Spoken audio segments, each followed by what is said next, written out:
Mom guilt isn't a sign that you're doing motherhood wrong.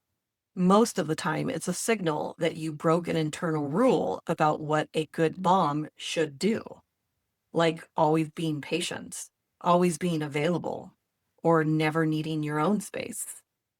When the rule gets broken, guilt shows up as punishment.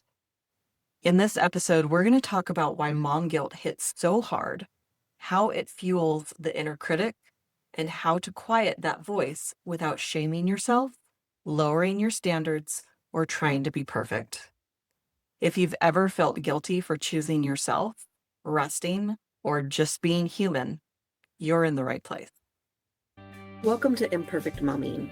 Our children are constantly looking to us for examples. The term role model doesn't quite cut it here.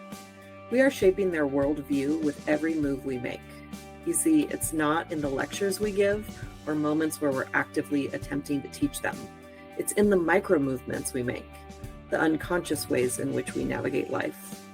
We are constantly teaching our children how to show up for themselves, their friends, their future partners, and even their future children. So what can we do to ensure we are raising thoughtful, compassionate, self-aware human beings? We have to become them ourselves. No one is perfect, but we can all still be better, and it starts with self-healing. Let's get to it. Before we really go anywhere today, I want to invite you to slow down with me just a little more than you probably feel comfortable doing. This episode is not going to be a quick shot in the arm. It's not going to be one that fixes everything as soon as you're done listening. We're going to be here for a while. But I want you to just slow down for a moment. Because most moms don't actually get a lot of practice arriving anywhere. We move from task to task, from person to person, from need to need. And even when we sit down, our minds are usually still running, replaying, planning, evaluating. So if you can, let this moment be different. If you're driving, notice your hands on the steering wheel. If you're standing, feel your feet on the floor. If you're sitting, notice where your body is supported.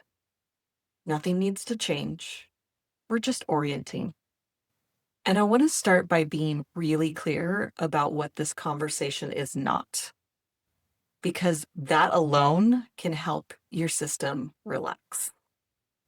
This is not a conversation about fixing yourself. It's not a get your mindset together talk.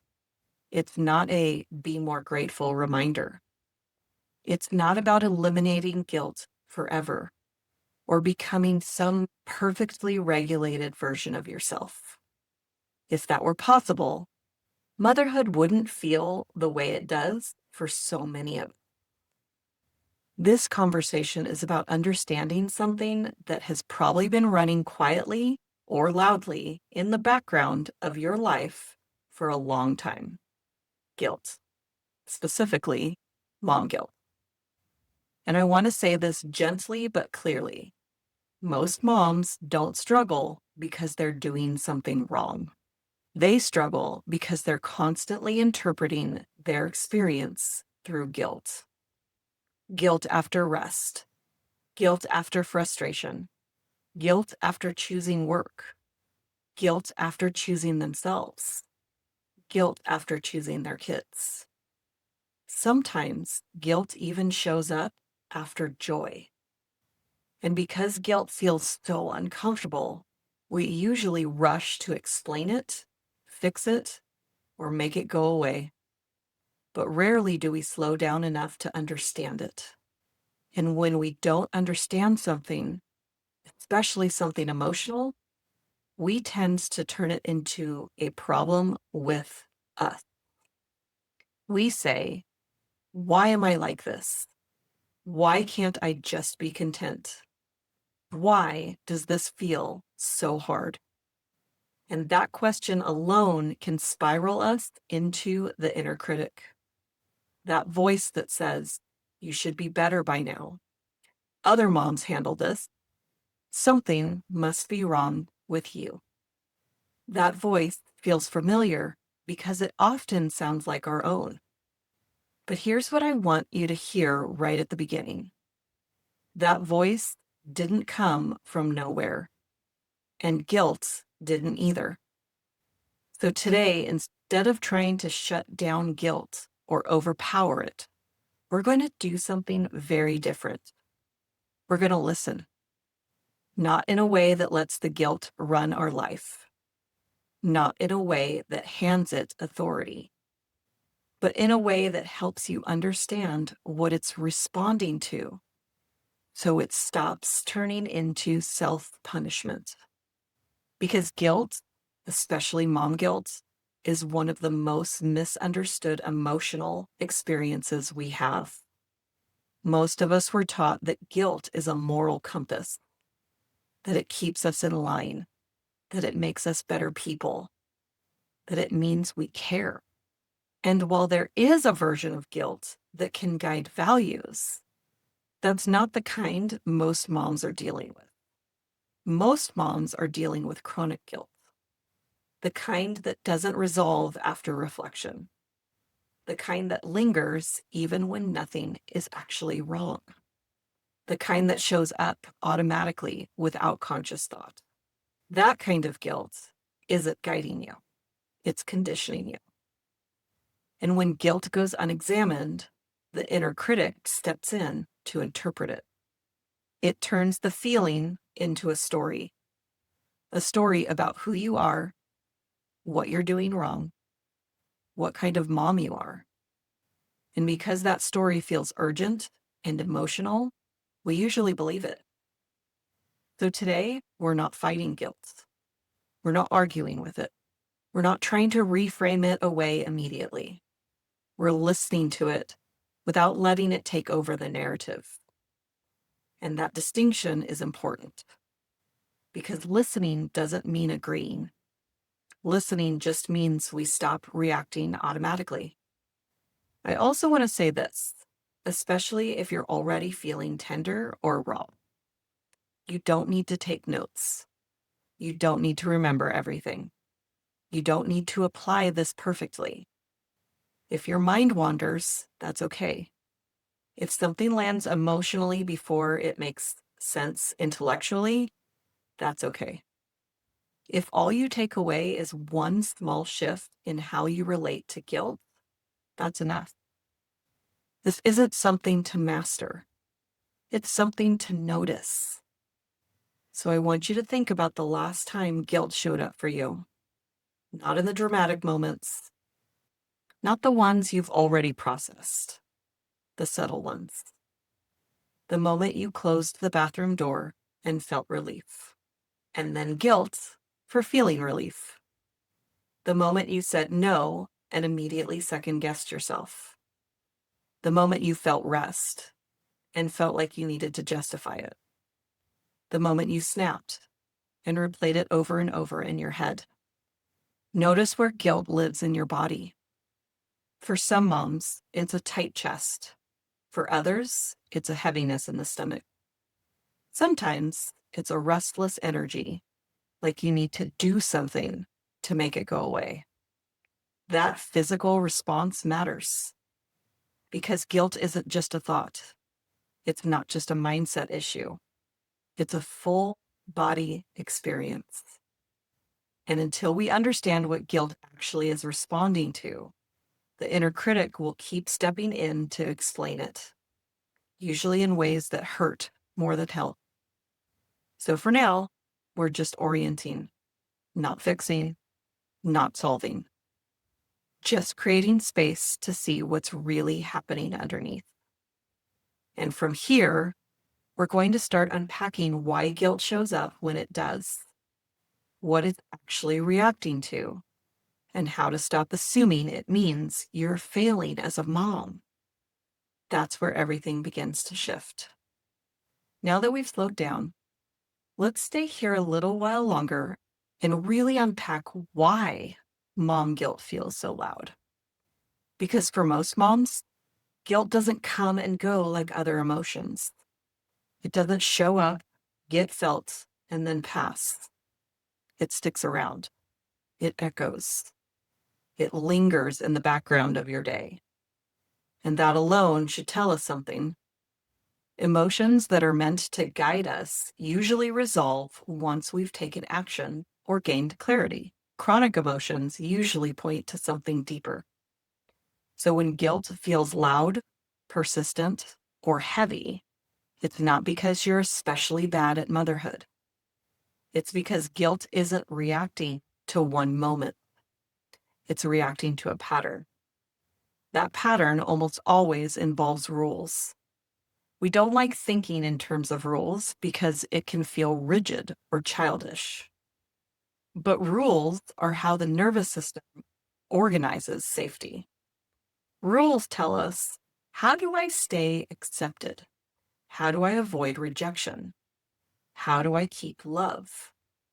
From a very early age, we learned rules like be good, don't upset people, don't need too much, don't make mistakes. And those rules don't disappear when we become adults. They get rebranded. For mothers, they often become good mom rules. Rules like a good mom is patient, a good mom is present, a good mom enjoys motherhood, a good mom puts her kids first all the time. A good mom doesn't lose her temper. A good mom doesn't need help. And here's something important to notice. These rules aren't values. Values are flexible. Rules are rigid. Values ask, what matters here? Rules demand, you must. So when guilt hits, it's not because you violated your values. It's because you violated a rule. And that's a critical distinction. Because guilt doesn't say, this doesn't align with what I care about. It says, you broke something. And when rules are broken, punishment follows. This is how we were conditioned. We learned early, if we break a rule, there are consequences. Sometimes those consequences were obvious, getting in trouble, being scolded, losing privileges. But sometimes punishment looked quieter, disapproval, withdrawing affection, silent disappointment, a look, a sigh. So your nervous system learns something very clearly. Rule broken equals something bad happened. Now fast forward to motherhood. You don't need someone else to punish you anymore. Your system does it automatically. Enter guilt. Guilt becomes the internal punishment for breaking a good mom rule. Not because you deserve it, but because your system is trying to restore order. Let's slow this down with an example. Say you believe a good mom is always patient. That belief lives in your body, not just your mind. So the moment you raise your voice, even slightly, guilt floods in. Not because your child is harmed, not because you're unsafe, not because something irreparable happened, but because patience became a rule instead of a value. And rules don't allow for humanity. So guilt shows up as replaying the moment, judging yourself, promising to do better, mentally punishing yourself. Now here's where it gets tricky. Because guilt feels like accountability, so we assume it's helpful. We think if I feel guilty, that must mean I care. If I didn't feel guilty, I'd be a bad mom. But guilt isn't accountability. Accountability leads to repair and resolution. Guilt leads to self-attack. And when guilt becomes chronic, it stops guiding behavior and starts shaping our identity. You don't just think, I made a mistake. You start thinking, I am a mistake. And that's when the inner critic gets very loud. Because the inner critic's job is to enforce the rules.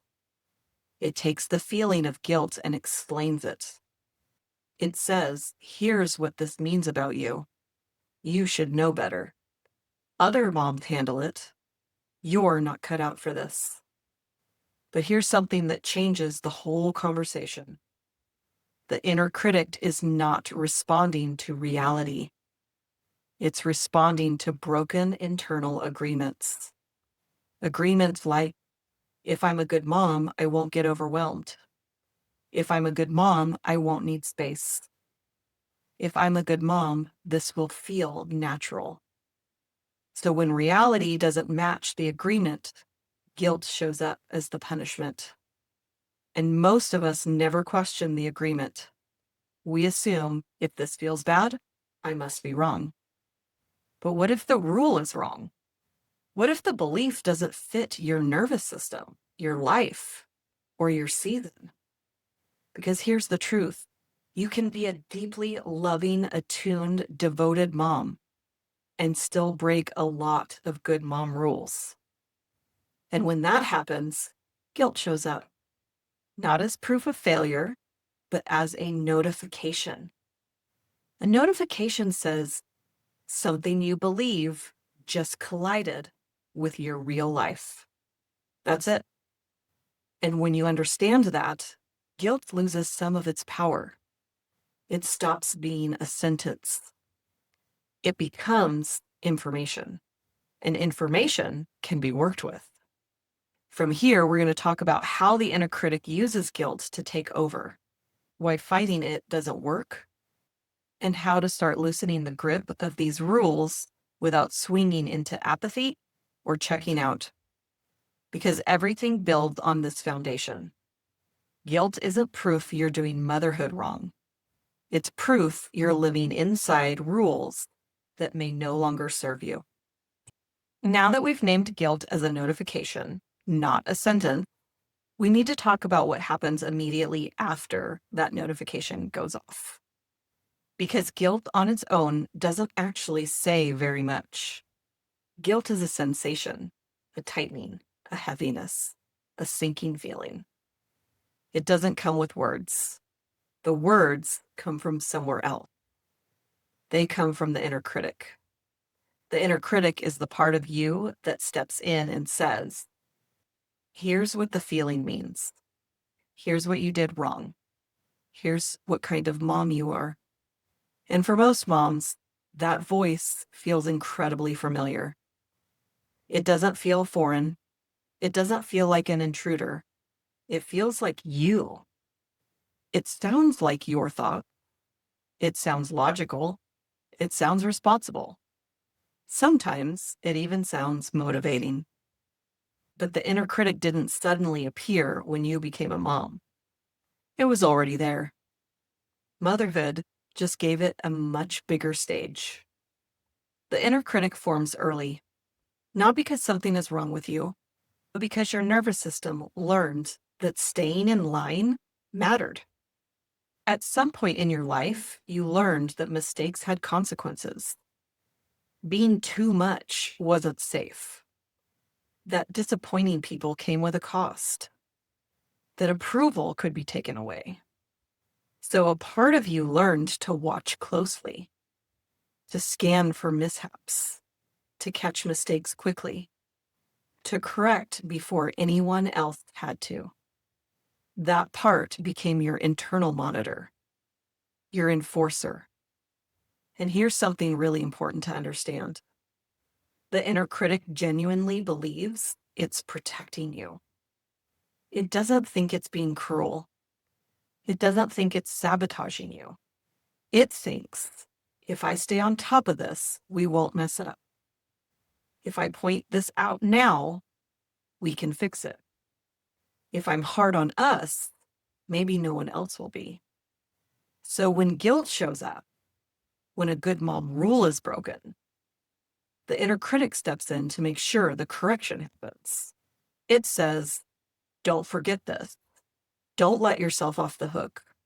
Remember how bad this felt so you don't do it again. This is why guilt doesn't just pass through. The inner critic keeps it alive by replaying the moment, by narrating it, by attaching meaning to it. Let's slow this down with some real life examples.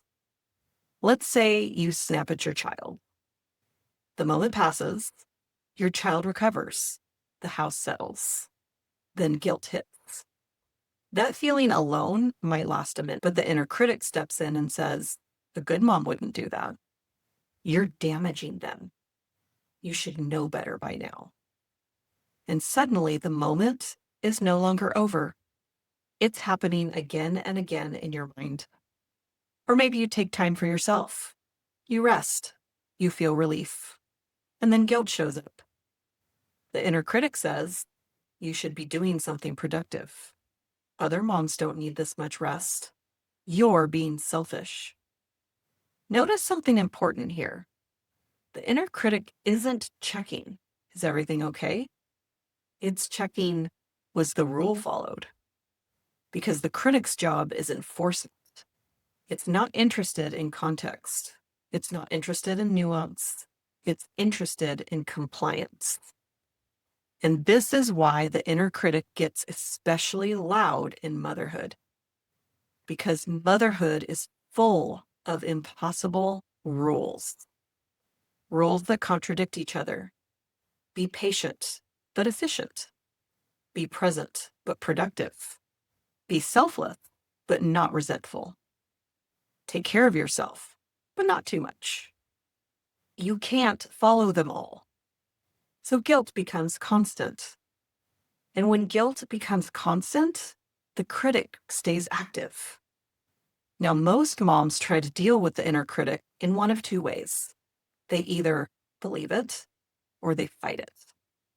When you believe it, you spiral. You overthink. You over-apologize. You over-explain. You overcompensate. You try to earn relief by doing more, being better, trying harder. And when you fight it, you argue. You say, that's not true. I'm doing my best. I shouldn't think like this. But here's the problem. The inner critic doesn't live in logic. It lives in the nervous system. So when you argue with it, your system doesn't hear reason. It hears threat. It thinks if we stop policing ourselves, something bad will happen.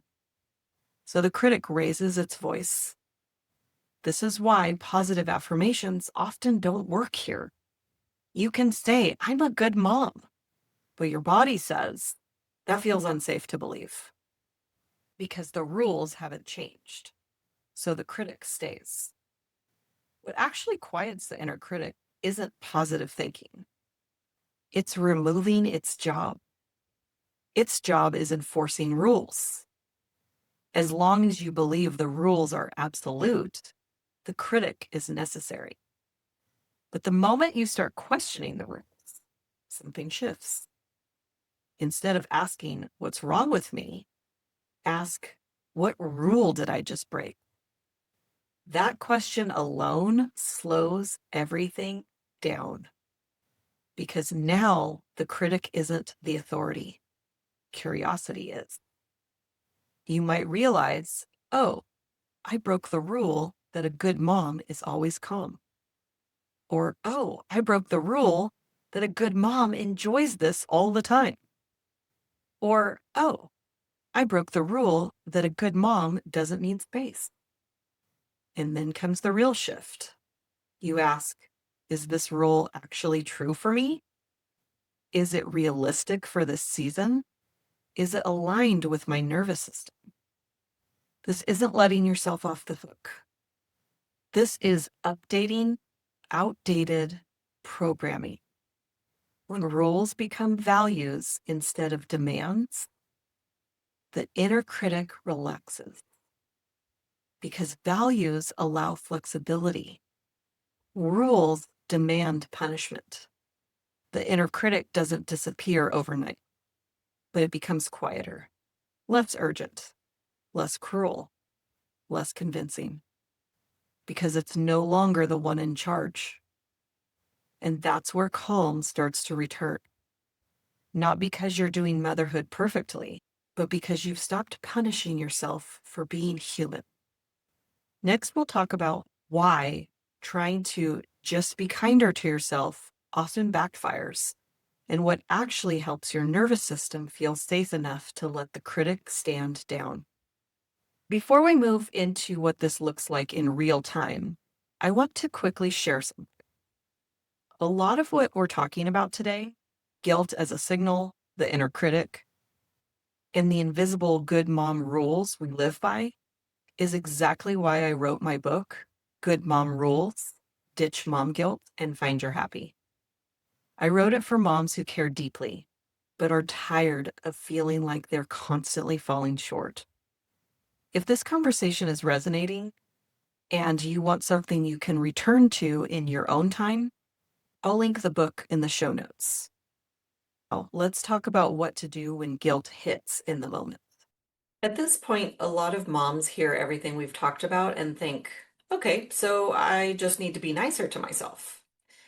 And that makes complete sense because when the inner critic is loud, kindness sounds like the answer. And someday it is, but not yet. And this is where so many well-intentioned tools backfire. Because if your nervous system doesn't feel safe, kindness doesn't feel soothing. It feels suspicious. It feels premature. It can even feel irresponsible. So I want to slow this way down and explain why telling yourself, be kinder to yourself, or it's okay, or you're a good mom, often doesn't work and sometimes makes the inner critic louder. When the inner critic shows up, most of us immediately try to correct it. We argue. We say, that's not true. I'm doing my best. I shouldn't think like this. Or we reach for affirmations. I'm a good mom. My kids are fine. I'm enough. And sometimes that helps for a moment. But then the critic comes back, often louder, often more convincing, often with more evidence. And that can feel incredibly frustrating because you think, I'm literally saying the right things. Why isn't this working? Here's why. The inner critic doesn't live in the part of your brain that processes logic. It lives in the nervous system. Specifically, the part of your system responsible for threat detection and survival. Your nervous system is not asking, is this thought accurate? It's asking, is it safe to relax now? And if the rules haven't changed yet, if the internal agreements are still intact, relaxing feels dangerous. So when you argue with the inner critic too early, your system hears, we're about to drop our guard. And if dropping your guard once led to pain, rejection, or shame in the past, the system says, nope. So the critic raises its voice. It increases the intensity. It increases the urgency. It tightens the language. It brings receipts. That's why affirmations can feel hollow or irritating or fake. Your body is saying, I don't feel safe believing that yet. And that doesn't mean affirmations are wrong. It means they're mistimed. Let me give you a really common example. You lose your patience with your child. Later, guilt shows up. The inner critic says, a good mom wouldn't do that. So you respond with, I'm human. It's okay. And your body tightens because the rule still exists. A good mom is patient. Your nervous system hears, we're excusing a violation. And it says, that's not safe. So the critic comes back. Don't let yourself off the hook. Remember how bad that was? You need to do better. This isn't self-sabotage. This is self-policing. Your system is trying to keep you aligned with rules it believes are necessary for love and belonging. This is why being kinder to yourself can feel impossible when guilt is active, because kindness feels like breaking another rule. So instead of starting with kindness, we have to start with safety, not emotional bypassing, not positivity, not reassurance. And safety begins with neutral awareness. Neutrality is incredibly powerful here because it doesn't threaten the system. It doesn't feel like rebellion. It doesn't feel like denial. It feels like assessment. Assessment is safe. So instead of saying, stop being so hard on yourself, you say, I'm noticing guilt. Instead of, I shouldn't feel this way, you say, I broke a rule. Instead of, this means I'm a bad mom, you say, this is my system responding to misalignment. Notice how none of that argues, none of it reassures, none of it minimizes. It just names reality.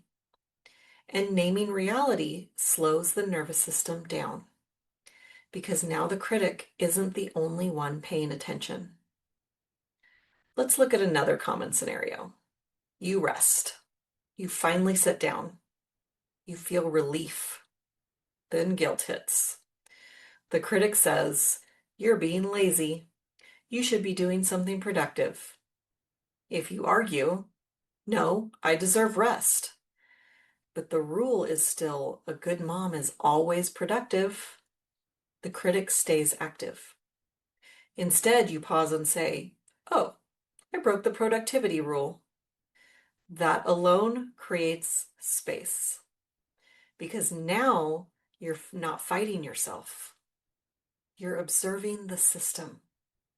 And from there, you can ask, is this rule realistic for my body? Is this rule serving peace or punishment?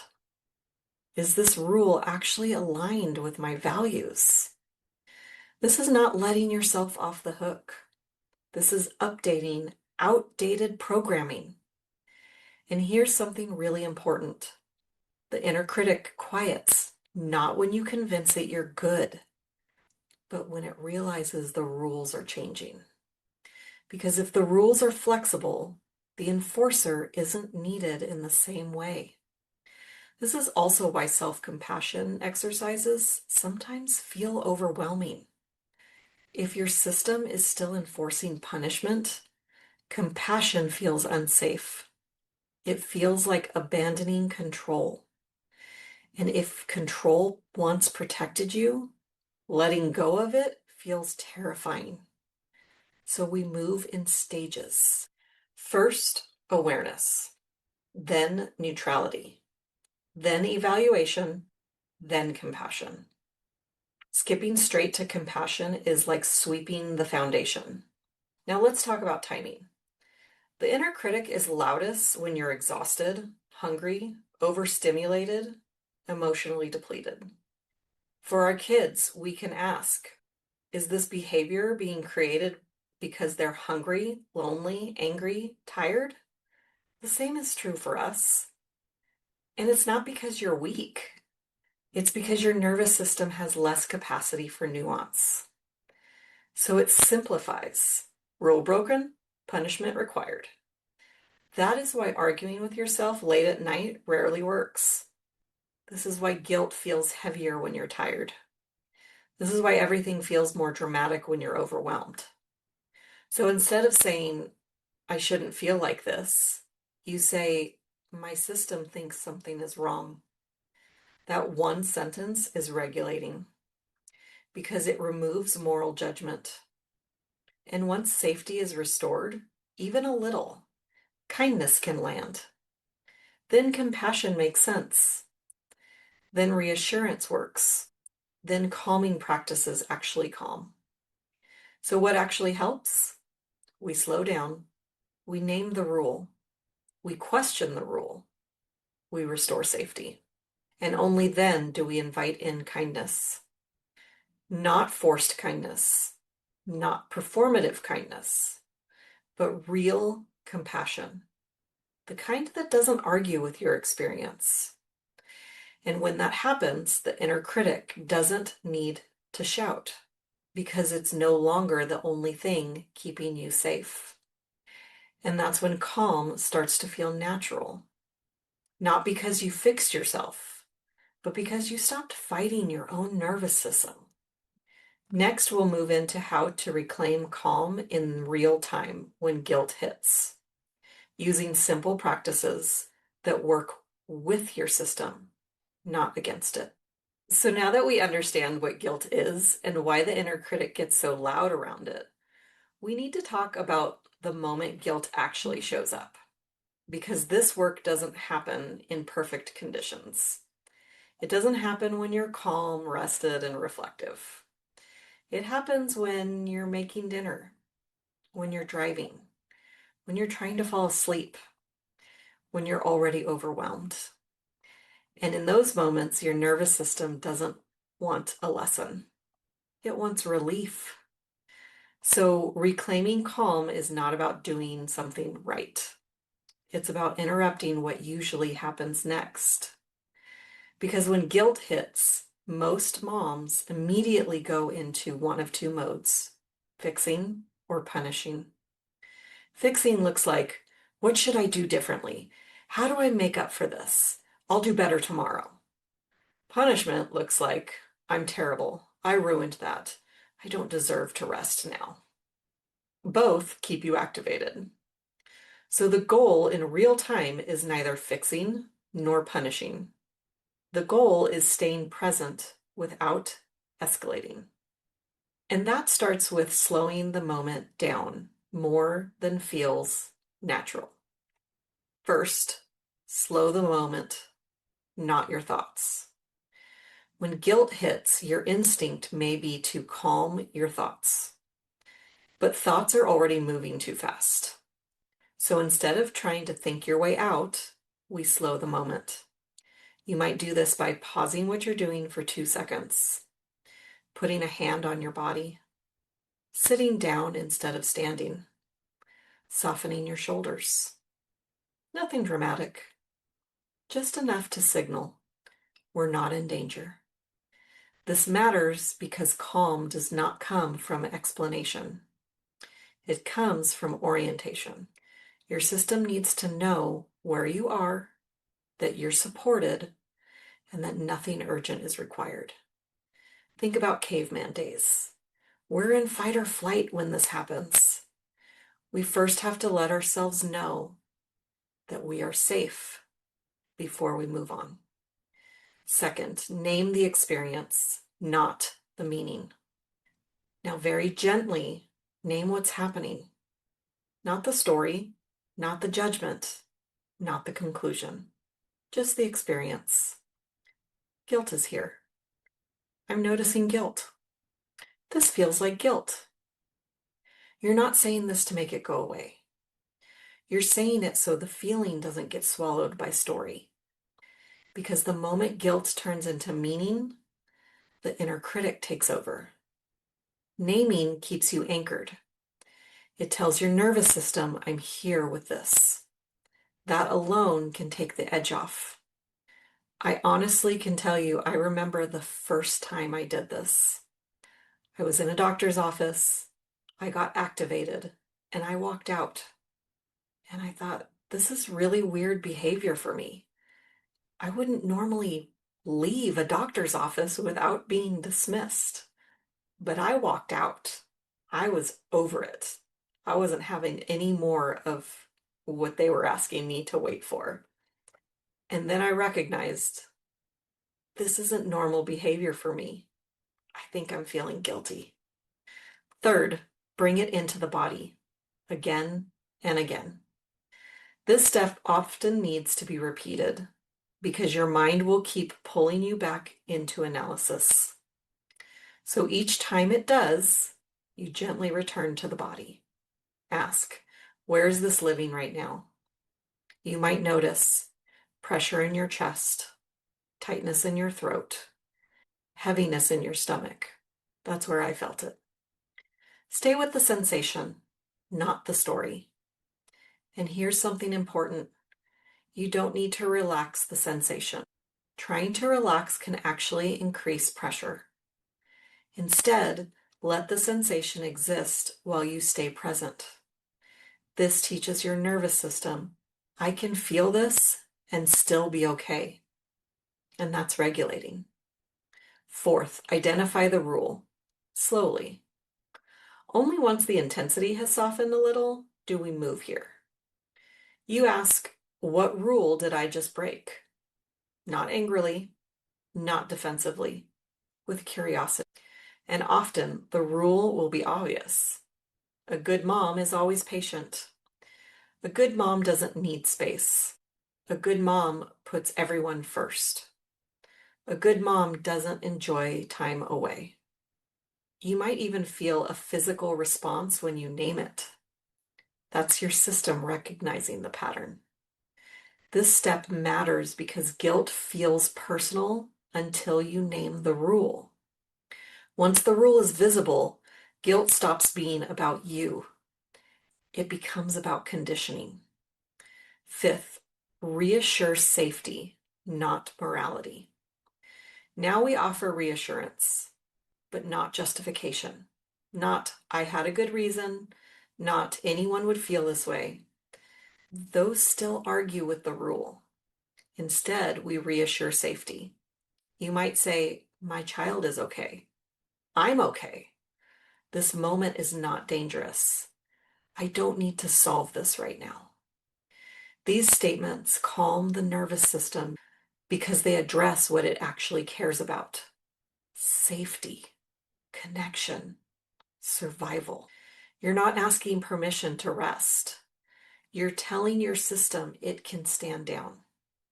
Sixth, let the feeling move without story. This is the part that often gets skipped because it feels uncomfortable. But guilt, when not fed, moves. It rises, it peaks, it falls. If you don't replay the moment, if you don't mentally punish yourself, if you don't demand a resolution, the sensation shifts. Not instantly, not magically, but gradually. Your job is not to do anything here. Your job is to not escalate. No trials, no verdicts, no promises to be better, just presence. Seventh, defer meaning on purpose. Your system will want to extract meaning. What does this say about me? What should I learn? How do I fix it? This is where you gently say, not now. You might tell yourself, I'll reflect on this later. I don't need insight in this moment. This isn't the time. Deferring meaning is incredibly regulating because it tells your nervous system this isn't being ignored, it's being postponed. And later, when you're calm, reflection becomes helpful instead of harmful. Let's walk through a fuller example. You lose your patience. You snap. The moment passes. Later, guilt hits. You pause. You sit. You put your hand on your body. Guilt is here. You feel it in your chest. You stay with the sensation. You breathe normally. You ask, what rule did I break? A good mom is always calm. You reassure, my child is safe. I am safe. This moment isn't dangerous. You let the feeling exist without replaying the scene. And later, when you're regulated, you reflect. Not with shame, but with clarity. That's reclaiming calm. Not because you did everything right, but because you didn't abandon yourself when it got hard. This practice works because it changes your relationship with guilt. Guilt stops being an emergency. The inner critic stops being necessary. And calm becomes something you return to, not something you earn. And here's the deeper layer. Every time you stay present with guilt without punishing yourself, you're rewiring your nervous system. You are teaching it mistakes don't equal danger.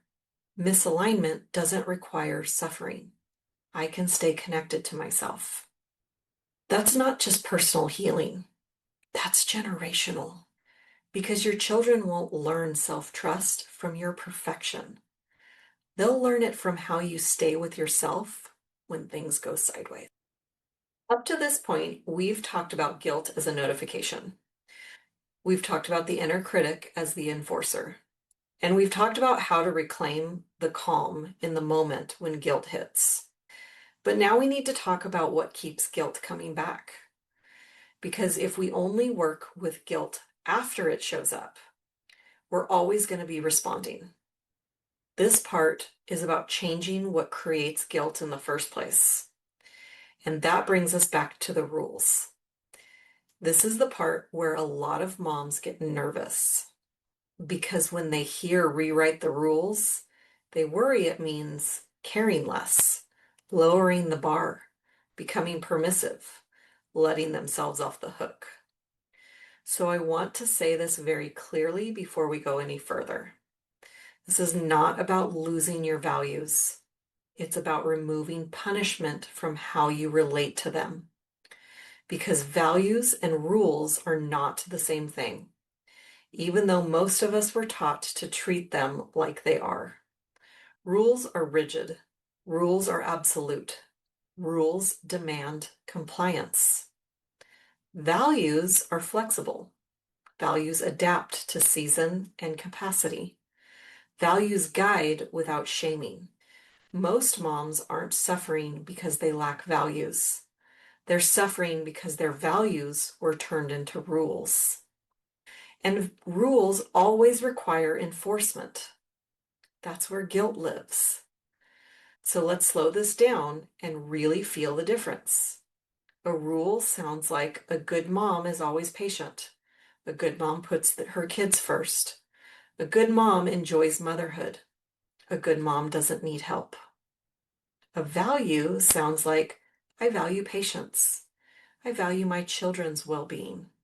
I value connection. I value showing up with care. Notice the difference in your body when you hear those? Rules feel tight. Values feel directional. Rules are always and never. Values say this matters.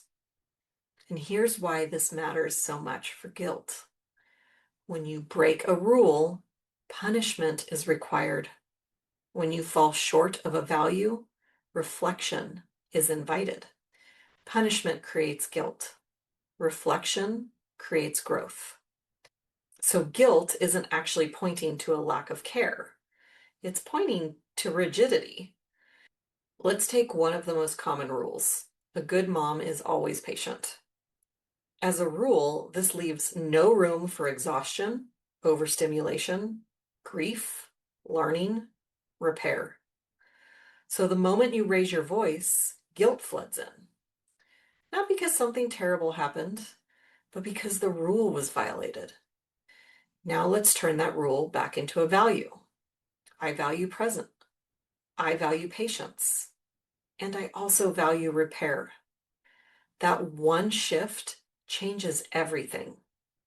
Now patience isn't something you have to perform perfectly. It's something you return to. You can lose it. You can repair. You can model accountability instead of perfection. That value doesn't require guilt to stay intact. Here's another big one. A good mom puts her kids first. As a rule, this often leads to chronic depletion, resentment, loss of self, guilt for having needs at all. But as a value, it becomes, I care deeply about my children's well-being, but my well-being matters too. That value still centers your kids. It just doesn't erase you. Rules are exclusionary. Values are inclusive. And inclusive values don't require punishment to function. Now, here's something really important to understand. You can't just decide to change a rule and expect your nervous system to immediately agree. Rules live in the body. They were learned through experience, tone, consequences, and repetition, not logic. So rewriting rules is not a declaration. It's a practice, a slow one. You'll notice guilt still shows up even after you intellectually understand all of this. That doesn't mean it's not working. It means your system is adjusting. Let's look at how this actually plays out in real life. You feel guilt. Instead of spiraling, you pause and ask, what rule is being enforced right now? You might notice, oh, the rule a good mom doesn't get overwhelmed. The rule a good mom enjoys this stage. The rule that a good mom doesn't need space. Then, instead of arguing with it, you gently translate it into a value. Rule, a good mom doesn't get overwhelmed. Value, I value showing up with care. And overwhelm is a signal I need support. Rule, a good mom enjoys every stage. Value, I value connection, and some seasons are harder than others. Rule, a good mom doesn't need space. Value, I value presence, and space helps me regulate. Notice what happens when you do that? The guilt doesn't need to disappear instantly, but it softens because the system no longer needs to punish you to uphold the value. Now, I want to speak directly to the part of you that's afraid of letting go of the rules. That part often says, if I don't hold myself to these standards, everything will fall apart. That fear makes sense because for a long time, rules probably were how you stayed safe, loved, and approved of. But here's the truth. Guilt has never been what made you a good mom. Care did. Intention did. Love did. Repair did. Guilt just made everything heavier. In fact, guilt often makes parenting harder because when guilt is in charge, you're more reactive, you're more tense, you're constantly self-monitoring. When values guide instead of rules, you're more present, you're more responsive, you're more regulated. This is why rewriting rules doesn't make you careless. It makes you clearer. Here's a question that can help you feel the difference. Ask yourself, does this belief lead me towards peace? Or if it leads to punishment, it's probably a rule. If it leads to reflection, it's probably a value. And punishment is not required for growth. Safety is. So when guilt still shows up as you begin rewriting rules, you don't need to panic. You don't think, why is this still happening? You think, of course it is. My system is learning something new. Every time you choose values over rules, you weaken guilt's authority. The inner critic doesn't have as much to enforce. And calm becomes more available, not just in the moment, but over time. This is where lasting change happens. Not through tools, not through protection, not through perfection, but through a new internal framework. One where motherhood isn't measured by rule following, but guided by values that support both you and your children. And that's what actually breaks the guilt cycle. So now we integrate. And when I say integrate, I don't mean wrap this up neatly. I mean how this lives in your actual life, on regular days, on hard days, on days when you forget everything we just talked about. Because integration isn't a moment, it's a relationship. And the relationship you're changing here is not with guilt, it's with yourself. So the first thing I want to say is this. If guilt shows up after this work, nothing has gone wrong. That expectation alone keeps people stuck because many of us secretly believe if I really healed this, I wouldn't feel it anymore. But that belief is just another rule. Guilt doesn't disappear because you learned something. It softens because you no longer let it decide who you are. That's the difference. Early integration often looks like this. Guilt shows up, but you notice it sooner. You still spiral, but the spiral is shorter. Or you hear the inner critic, but you don't automatically believe it. Those are not small shifts. Those are nervous system shifts. And nervous system shifts happen through repetition, not insight. So instead of asking, why is guilt still here? Try asking, what's different about how I'm meeting it now? That question alone reorients you toward progress instead of failure. Another sign of integration is less urgency. Guilt may still tap you on the shoulder, but it doesn't yank the steering wheel.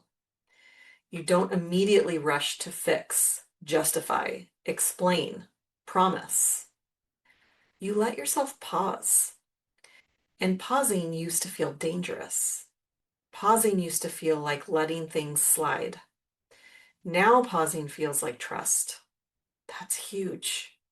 Integration also looks like repair without collapse. You snap at your child, and instead of spiraling into shame, you repair. You say sorry without punishing yourself. You reconnect without self-loathing. You move on without a lingering verdict. That is not permissive parenting. That is emotionally regulated parenting. And more importantly, it's emotionally regulated self-parenting. Another subtle sign of integration is this. You stop narrating yourself all the time. You're less aware of, how am I doing? What does this say about me? Am I failing? And more aware of, what does this moment need? That shift from self-evaluation to presence is profound because constant self-monitoring is exhausting. Integration brings relief, not because life gets easier, but because you stop making everything mean something about your worth. Now, let's talk about something important, relapse moments, because they will happen. There will be days when guilt hits hard, when the inner critic feels loud again, when you forget every tool you've learned. That doesn't mean you're back at the beginning.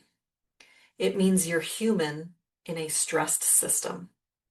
Integration isn't measured by how you do on your worst days. It's measured by how quickly you return to yourself afterward. Do you come back with curiosity instead of punishment? Do you soften instead of escalate? Do you repair instead of ruminate? That's integration. Another layer of integration is noticing how this affects your identity. You begin to realize, I'm not a good mom because I follow rules. I'm a good mom because I stay connected. Connection becomes the metric. Connection to your kids, connection to yourself, connection to what actually matters, not what you were told should matter. And that changes how you make decisions. You don't make them from fear.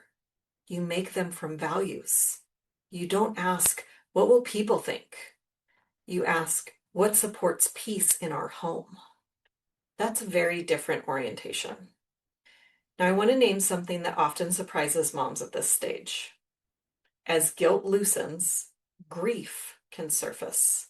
Grief for how hard you were on yourself, how long you lived under punishment, how much joy was delayed, how much rest felt forbidden.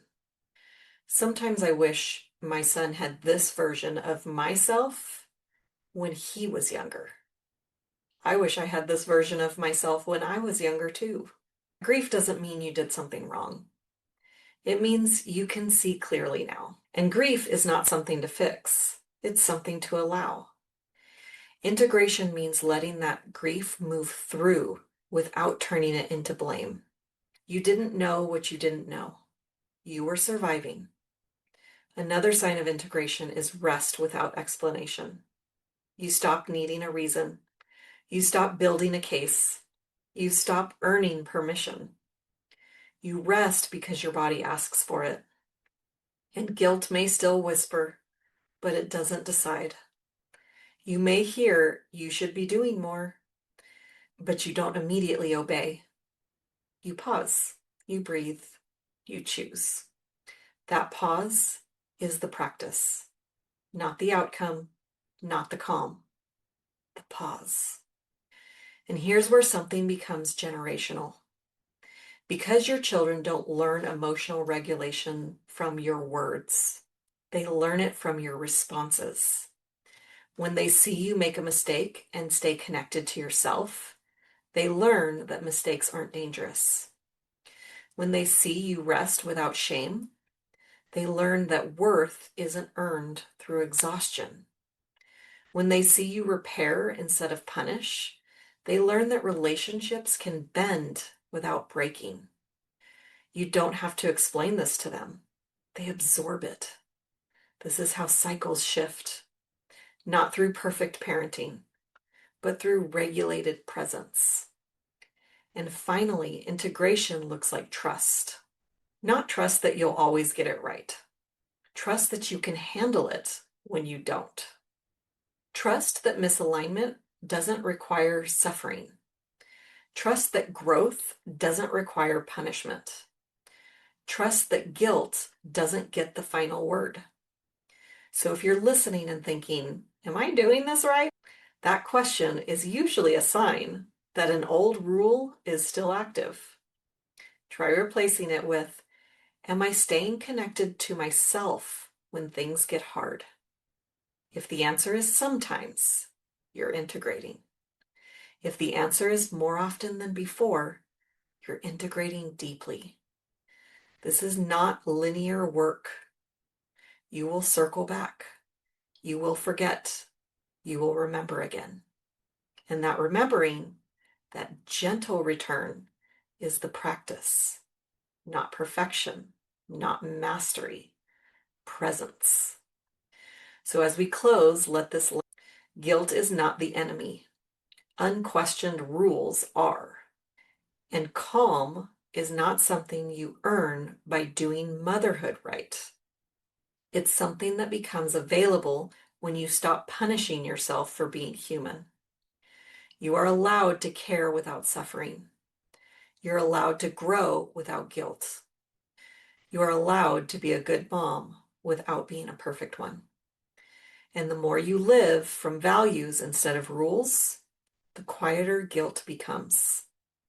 Not because you silenced it, but because it no longer needs to shout. If there's one thing I hope you take away from this episode, it's this. Guilt is not proof that you're failing. It's a notification asking you to look at the rules you're living by. You don't have to punish yourself to grow, and you don't have to be perfect to be a good mom. If this conversation resonated, I'd love for you to stay connected. You can subscribe or follow the show wherever you're listening. And if you want deeper support around releasing guilt and creating more peace in your life, you can find ways to work with me in the show notes. Until next time, be gentle with yourself. You're doing better than you think. Keep healing. Thank you for tuning in to Imperfect Momming. It's time for us to step up and realize that our power is not in trying to shape our children. Our power lies in shaping ourselves into the people we want our children to model themselves after. Don't just do it for your kids. Do it for yourself. When you become a more self-aware, compassionate, and confident person, you and everyone around you benefit. For more information about me and my work, visit AlysiaLyons.com. That's ALYSIALYONS.com. And until we meet again, keep healing.